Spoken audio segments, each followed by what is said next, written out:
जिस लड़की के दोनों हाथ नहीं थे, उसने वो कर दिखाया जो कोई सोच भी नहीं सकता था। कल्पना कीजिए, आप एक सुबह उठते हैं और पाते हैं कि आपके जीवन की सबसे कीमती चीज, आपके दोनों हाथ अब आपके साथ नहीं है।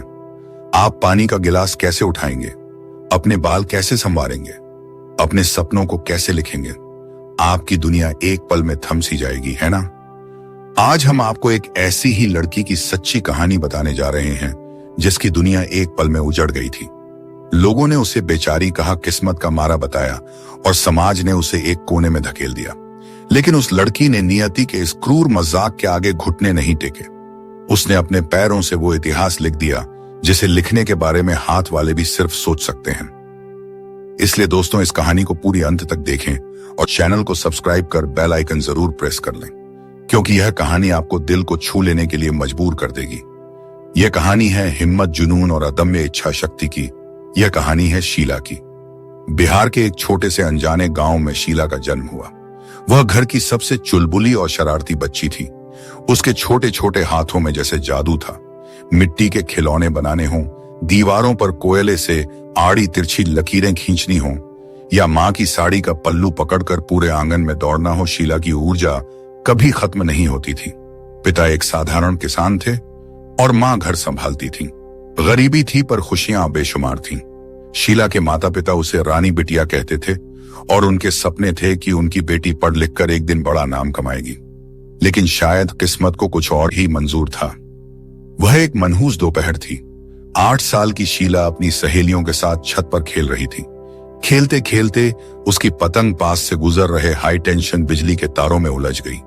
अपनी प्यारी पतंग को बचाने की जिद में शीला ने पास पड़ी एक लोहे की छड़ से तार को हटाने की कोशिश की और फिर एक जोरदार धमाका हुआ। एक चीख उठी और फिर सब कुछ शांत हो गया। जब लोगों ने दौड़कर देखा तो शीला बेहोश पड़ी थी और उसके दोनों हाथ बुरी तरह झलकर काले पड़ चुके थे। गांव के छोटे से अस्पताल से लेकर शहर के बड़े अस्पताल तक माता पिता उसे लेकर भागे। डॉक्टरों ने अपनी पूरी कोशिश की, लेकिन संक्रमण को फैलने से रोकने के लिए उन्हें एक ऐसा फैसला लेना पड़ा, आशा प्रचेता, जिसने शीला की जिंदगी हमेशा के लिए बदल दी। डॉक्टरों ने कहा, जान बचानी है तो इसके दोनों हाथ काटने में पड़ेंगे। उस पल शीला के माता पिता पर मानो पहाड़ टूट पड़ा। उनकी रानी बिटिया के पंख उड़ने से पहले ही काट दिए गए थे। ऑपरेशन के बाद जब शीला को होश आया तो उसने खुद को एक पंख कटे पंछी की तरह पाया। उसके बाएं में हाथ नहीं थे। वह अब कभी अपनी गुड़िया से नहीं खेल सकती थी, कभी अपने हाथों से खाना नहीं खा सकती थी और सबसे बढ़कर कभी अपने सपनों को कागज पर नहीं उतार सकती थी। गांव लौटने पर सब कुछ बदल चुका था। जो सहेलियां उसके साथ खेलती थीं, वे अब उसे देखकर दूर भाग जाती। कुछ उसे लूली कहकर चिढ़ाते तो कुछ के माता पिता अपने बच्चों को उसके साथ खेलने से मना करते, जैसे यह कोई छूत की बीमारी हो। लोगों की दया भरी नजरें उसे किसी तीर की तरह चुभती थीं। शीला ने खुद को एक कमरे में बंद कर लिया। वह घंटों दीवार को घूरती रहती। उसकी हंसी गायब हो चुकी थी। उसके अंदर एक गहरा अवसाद और गुस्सा भर गया था। वह अपनी मां से पूछती, मां, भगवान ने मेरे साथ ही ऐसा क्यों किया? अब मैं क्या करूंगी? मैं इस दुनिया में एक बोझ हूं। मां की आंखें भीग जाती, लेकिन वह अपनी बेटी के सामने हिम्मत नहीं हारती थी। वह उसे अपने हाथों से खाना खिलाती, उसके बाल बनाती और कहती, बेटी, भगवान ने तेरे हाथ लिए हैं, तेरी हिम्मत नहीं। तू देख, एक दिन तू वो करेगी जो कोई नहीं कर सकता। लेकिन ये शब्द शीला के लिए बेमानी थे। उसे अपने चारों ओर सिर्फ और सिर्फ अंधेरा दिखाई देता था। कई महीने इसी तरह गुजर गए। एक दिन शीला अपने घर के दरवाजे पर उदास बैठी थी। उसने देखा कि कुछ बच्चे जमीन पर मिट्टी में लकड़ी से लकीरें खींचकर घर बना रहे थे। उन्हें देखकर शीला के अंदर दबी हुई कलाकार की आत्मा छटपटा उठी। उसे अपने वो दिन याद आ गए जब वह दीवारों पर कोयले से चित्र बनाती थी। उसकी आंखों में एक अजीब सी चमक आई। उसने आसपास देखा। पास में एक कोयले का टुकड़ा पड़ा था। एक पल के लिए उसने सोचा, मैं इसे कैसे उठाऊं? और फिर उसकी नजर अपने पैरों पर पड़ी दिखी। एक विचार उसके मन में कौन था, क्या वह अपने पैरों से, नहीं, यह असंभव है। लोग क्या कहेंगे? पैर तो गंदे होते हैं। यह ख्याल ही उसे अजीब लगा, लेकिन उसके अंदर की छटपटाहट इतनी ज्यादा थी कि उसने समाज की परवाह न करने का फैसला किया। उसने धीरे धीरे अपने पैर के अंगूठे और पहली उंगली के बीच उस कोयले के टुकड़े को फंसाने की कोशिश की। पहली कोशिश नाकाम रही, कोयला गिर गया। दूसरी, तीसरी, 10वीं कोशिश, सब बेकार। उसके पैरों में ऐंठन होने लगी, दर्द होने लगा। वह लगभग हार मान चुकी थी। तभी उसकी मां पानी का गिलास लेकर आई। उसने शीला को संघर्ष करते देखा। वह कुछ नहीं बोली, बस पास बैठकर उसकी पीठ सहलाने लगी। मां की खामोश मौजूदगी ने शीला को वो हिम्मत दी जिसकी उसे जरूरत थी। उसने एक बार फिर कोशिश की। इस बार कोयला उसकी उंगलियों में फंस गया। कांपते हुए पैरों से उसने जमीन पर एक लकीर खींची। वो लकीर टेढ़ी मेढ़ी थी, बदसूरत थी, लेकिन वो शीला के जीवन की सबसे महत्वपूर्ण लकीर थी। वो उसके पुनर्जन्म की लकीर थी।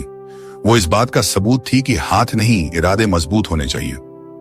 उस दिन शीला पहली बार महीनों बाद मुस्कुराई थी। उसकी मां की आंखों से खुशी के आंसू बह निकले। अब शीला का संघर्ष एक नए स्तर पर पहुंच चुका था। वह हर दिन घंटों अपने पैरों से लिखने और चित्र बनाने का अभ्यास करती।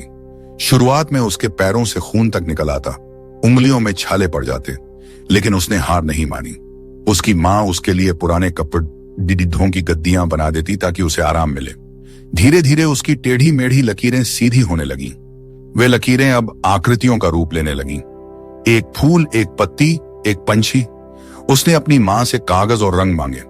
अब वह जमीन पर नहीं, कागज पर अपने सपनों को रंग रही थी। उसके पैरों की उंगलियां किसी माहिर कलाकार के हाथों की तरह चलने लगी थी। वह अपने पैर के अंगूठों से ब्रश पकड़ी देती, रंगों में डुबोती और कैनवास पर ऐसे चित्र उकेरती कि देखने वाले दंग रह जाते। उसकी चित्रकला में उसका दर्द, उसकी पीड़ा, उसकी उम्मीदें और उसके सपने, सब कुछ झलकता था।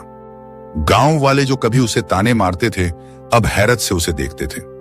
उसकी कहानी धीरे धीरे गांव से बाहर निकलकर ब्लॉक और फिर जिले तक पहुंचने लगी। एक स्थानीय पत्रकार ने उसके बारे में एक लेख लिखा, पैरों से रचती दुनिया, शीला की अनोखी कला। यह शीर्षक अखबार की सुर्खी बना। यह लेख एक बड़े गैर सरकारी संगठन एनजीओ की नजर में आया जो दिव्यांग कलाकारों को प्रोत्साहित करता था। वे शीला के गांव पहुंचे। जब उन्होंने शीला को अपनी आंखों से चित्र बनाते देखा तो वे अपनी आंखों पर विश्वास नहीं कर पाए। यह किसी चमत्कार से कम नहीं था। एनजीओ ने शीला को एक बाधा मंच देने का फैसला किया। उसे दिल्ली में होने वाली एक राष्ट्रीय कला प्रदर्शनी के लिए आमंत्रित किया गया। शीला के लिए यह एक सपने के सच होने जैसा था। वह लड़की जो कभी एक कमरे में बंद रहती थी, आज देश की राजधानी जा रही थी। प्रदर्शनी हॉल में देश के बड़े बड़े कलाकार अपनी कलाकृतियों के साथ मौजूद थे। जब शीला की बारी आई तो आयोजकों ने उसे मंच पर लाइव पेंटिंग करने का अनुरोध किया। हॉल में बैठे हजारों लोग यह देखने को उत्सुक थे। शीला मंच पर आई। सामने एक बड़ा सा कैनवास रखा गया। उसने शांति से नीचे बैठकर अपने पैरों से ब्रश उठाया। हॉल में एक अजीब सी खामोशी छा गई। लोगों की आंखों में अविश्वास और उत्सुकता का मिला जुला भाव था। और फिर शीला के पैरों ने कैनवास पर नाचना शुरू कर दिया। मिनटों के अंदर कैनवास पर एक तस्वीर उभरने लगी, एक विशाल पेड़ जिसकी जड़ें गहरी थीं, लेकिन उसकी एक भी शाखा पर पत्तियां नहीं थीं। पर उन सूनी शाखाओं पर हजारों रंग बिरंगे पंछी बैठे थे जो आसमान में उड़ने को तैयार थे। यह चित्र खुद शीला की कहानी थी। एक शरीर जिसके हाथ नहीं थे, पर आत्मा में हजारों सपने थे जो उड़ान भरना चाहते थे। जब पेंटिंग पूरी हुई तो पूरा हॉल कुछ पलों के लिए सन्न रह गया। और फिर तालियों की ऐसी गड़गड़ाहट गूंजी कि हॉल की छत हिल गई। लोग अपनी सीटों से खड़े हो गए थे। उनकी आंखों में आंसू थे। ये आंसू दया के नहीं, सम्मान के थे। उस दिन शीला ने सिर्फ एक पुरस्कार नहीं जीता, उसने लाखों लोगों का दिल जीत लिया। उसने दुनिया को दिखा दिया कि सीमाएं हमारे शरीर में नहीं, हमारी सोच में होती हैं। आज शीला एक अंतर्राष्ट्रीय स्तर की कलाकार है। वह न सिर्फ अपनी कला से देश का नाम रोशन कर रही है, बल्कि उसने एक संस्था भी खोली है जहां वह अपने जैसे कई दिव्यांग बच्चों को पैरों से जीना सिखाती है, उन्हें आत्मनिर्भर बनाती है। शीला की कहानी हमें सिखाती है कि जिंदगी आपसे चाहे सब कुछ छीन ले, लेकिन वह आपसे आपकी हिम्मत और आपके हौसले को नहीं छीन सकती। आपकी परिस्थितियां आपकी पहचान नहीं है, आपका दैवी जज्बा आपकी पहचान है। तो अगली बार जब आपको लगे कि आपकी मुश्किलें बहुत बड़ी हैं, तो एक बार शीला को याद कर लीजिएगा। शायद आपकी मुश्किलें आपको बहुत छोटी लगने लगें। पंख नहीं, हौसलों से उड़ान होती है।